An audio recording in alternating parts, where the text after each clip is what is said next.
Olá, eu sou a professora Aline Camacho e vamos começar mais uma aula no Reeduca na TV. Eu vou me autodescrever. Eu estou com uma camisa vermelha e uma blusa branca por cima. Meu cabelo é ondulado, eu sou branca e atrás de mim tem uma estante com objetos que nos remetem à sala de aula. Também tem um quadro branco com o tema da nossa aula de hoje, que é Qual é o tema? Por acaso, você já teve uma vontade de ler um livro só de ver a capa dele? Eu já. Mas às vezes o assunto abordado não é aquele que a gente precisa no momento. Então, a aula de hoje vai fazer com que você aprenda a ter a ideia do assunto do qual o livro trata a partir do título e da imagem. Então, levanta do sofá e bora aprender! Quando vamos ler um livro, assistir a um filme do qual não sabemos o assunto, procuramos descobrir, não é mesmo? A capa ou o cartaz nos traz pistas e nos ajudam a decifrar o assunto, ou seja, o tema que vai ser tratado ali. E isso acontece com livros de receita, notícias de jornal e também no aplicativo do Reeduca na TV. Digo, no aplicativo do Reeduca em casa. E é isso mesmo. Eu vou mostrar para vocês.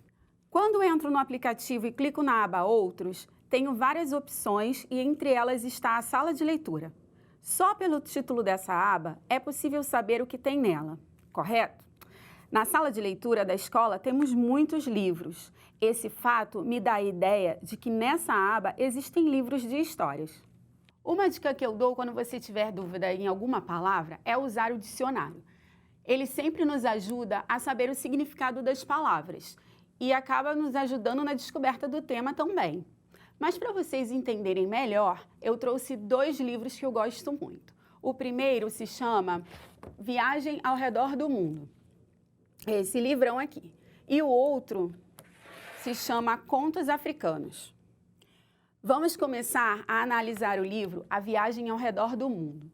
Para começarmos, vamos analisar o livro A Viagem ao Redor do Mundo. Vamos então ler atentamente o título do texto, do livro, na verdade, e fazer uma análise dos objetos, os desenhos que tem na capa dele. Nesse caso, precisamos elaborar algumas perguntas para descobrir sobre o que o tema fala. Qual é o nome? Qual é o título da história lida? Precisamos primeiro observar isso. No caso, é Viagem ao Redor do Mundo. E quais são os elementos da imagem? Essa capa do livro nos traz muitas imagens, ela é rica em imagens. Primeiro a gente consegue ver o continente americano e do outro lado, parte do continente africano, do outro lado do oceano, né? Tem o Oceano Atlântico aí no meio. A gente pode observar várias figuras, tanto de animais, de tipos de vegetação e algumas roupas típicas da região, também algumas construções. Isso já me deu uma pista sobre o tema, né, que fala sobre os continentes, diz o que é um atlas, ou seja, possui mapas. Se existem mapas aí, a gente pode deduzir que é um atlas, que pode ser, na verdade. 3. Que figuras existem? Eu já falei sobre essas figuras, né? E essas ilustrações nos passam alguma mensagem? Bem, essas mensagens a gente pode observar analisando o seguinte: as roupas típicas de cada continente, como eu já tinha falado, a fauna, né, que são os animais daquelas regiões, a flora, que são as flores, todo tipo de vegetação, as construções como as pirâmides do Egito, o Coliseu em Roma, o Cristo Redentor no Rio de Janeiro. Então, essas imagens podem nos trazer muitas informações sobre o tema do texto.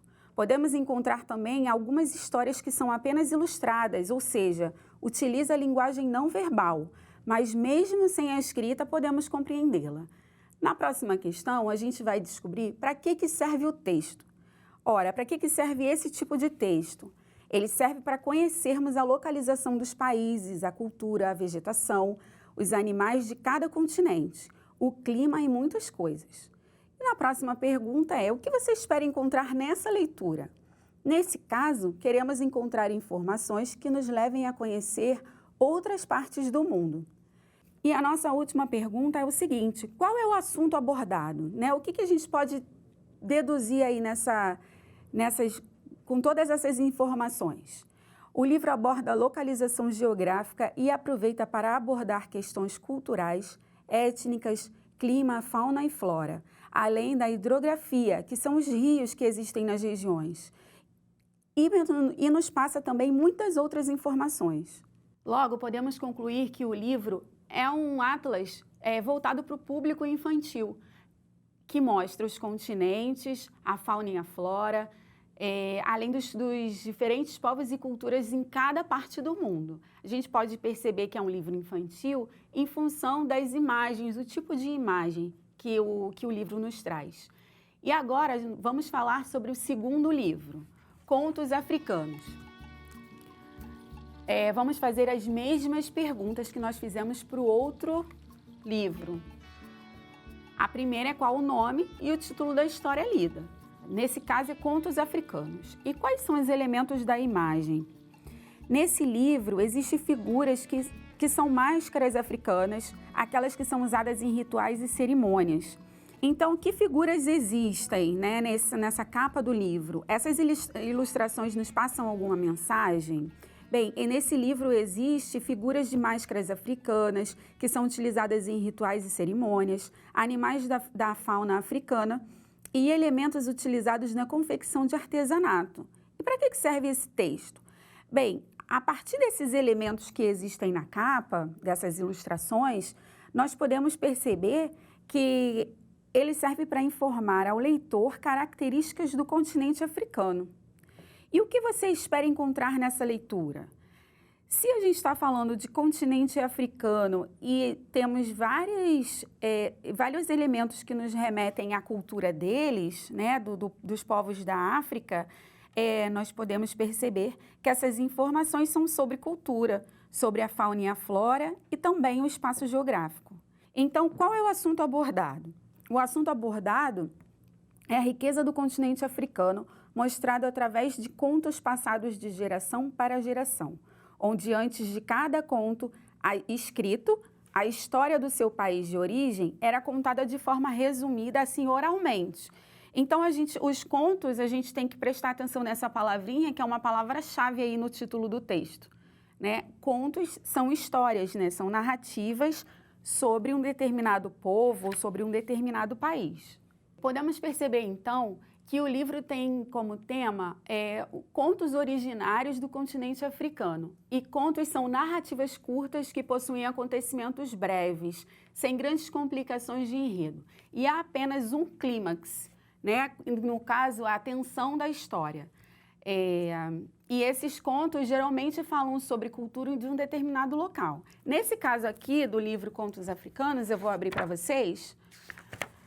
Cada história, primeiro ele começa dando boas-vindas, né, à África, bem-vindo à África. Depois mostra o mapa de localização, com algumas curiosidades sobre o continente. E cada história, cada conto é sobre um país. Nessa primeira história aqui, eles falam sobre a Namíbia. E assim vai. E aí começa o conto sobre aquele lugar de origem. É bem interessante esse livro. Então, agora, a gente vai fazer uma comparação. Na verdade, a gente vai dizer quais são as semelhanças entre esses dois livros aqui. Antes, da gente mostrar as semelhanças, eu vou mostrar para vocês o interior do primeiro livro, A Viagem ao Redor do Mundo. Reparem que esse livro, além do título, ele tem um subtítulo. Ele já me informa, um atlas divertido dos 7 continentes. Então, o próprio subtítulo já está me dizendo que esse livro aqui se trata de um atlas diferenciado. E aí eu vou mostrar para vocês aqui a região da América do Sul, que é onde está o nosso país, né? Então, observem que ele mostra a localização, tem curiosidades, fala sobre o Rio Amazonas, né, o deserto do Atacama, e tem muitas informações aqui sobre fauna, flora, as bandeiras dos países. Ele é bem interessante também, para vocês não ficarem curiosos. E agora a gente vai falar sobre as semelhanças. Os dois textos falam sobre partes do mundo. Eles mostram a cultura de determinados povos, ressaltam a fauna e a flora das regiões abordadas, mostram as regiões através de mapas, fazendo assim a localização geográfica. Bem, então, na hora que for escolher qualquer tipo de texto, fique atento às dicas de hoje, da aula de hoje, né? Os contos africanos, por exemplo, eu tenho que sempre observar nos livros as imagens, tenho que observar os significados dela, o título, no caso, o subtítulo, se houver, como tem nesse outro livro aqui, e ficar sempre atento às palavras, aquelas que você não entendeu, procure no dicionário. E lembre-se que toda história, todo texto tem a função de passar algum tipo de mensagem para a gente. E cabe a nós tentar decifrar. É isso. Agora eu vou lançar o desafio para vocês. O desafio de hoje é: escreva uma pequena história com início, meio e fim numa espécie de cartão, como você vê na imagem. O texto deve ficar na parte de dentro e na frente, ou seja, na capa, você escreve o título e faz uma ilustração. Peça para alguém que mora com você identificar o tema, observando a capa. Depois, peça para a pessoa ler o texto e verificar se a história é compatível com o título. Espero que você tenha gostado da aula de hoje e até a próxima!